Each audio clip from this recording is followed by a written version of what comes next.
conséquences physiques. Pour ma part, en matière de relations intimes, je parle aussi de la masturbation parce que la masturbation, c'est coucher avec ta main. Amen. Et je vous prie, arrêtez de vous masturber. Amen.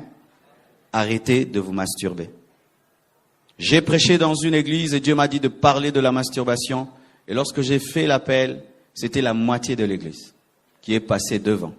Parce que le diable a dit aux chrétiens, tu peux le faire tout seul, comme ça tu ne pêches avec personne, mais tu pêches avec ta main. Lorsque tu t'habitues à te masturber avant le mariage, tu es en train de te déformer. Étant donné que quand tu te masturbes, tu le fais tout seul et tu te connais et tu sais qu'est-ce que tu dois te faire pour parvenir au plaisir.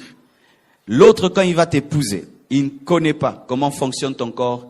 Il peut se faire que malgré que tu es marié, tu continues à te masturber. Je vous assure, je connais une femme qui a attrapé son propre mari en train de se masturber, mais marié. Alors ne pensez pas que en développant une mauvaise habitude de masturbation, lorsque vous allez vous marier, cela va s'arrêter.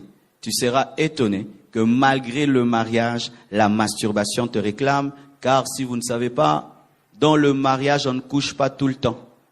Des fois, on peut se chamailler, se quereller, et pendant ces temps-là, il n'y a rien, mais la main est toujours disponible. Moi, je vous parle, hein. Alors, cette habitude-là viendra à ton secours lorsque vous allez vous quereller. Et ainsi, tu seras un adultère dans ta maison. Mais c'est pas que tu couches avec une autre femme, ni avec un autre homme, avec ta propre main. Et au dernier jour, tu finis en enfer, tu es très étonné. J'ai péché avec qui? Tu as péché avec ta main. Arrêtez maintenant. Déjà, soyez libérés déjà maintenant que vous êtes célibataire. Sinon, en allant dans le mariage, vous pouvez des fois souffrir d'impuissance. Vous pouvez souffrir d'éjaculation précoce. Vous pouvez souffrir de frigidité. Quand tu le fais avec ton mari, tu ne ressens rien. Tu le fais avec ta femme, tu ne ressens rien. Et tu es très étonné, mais c'est à cause d'une mauvaise habitude que tu as acquise tout en étant célibataire.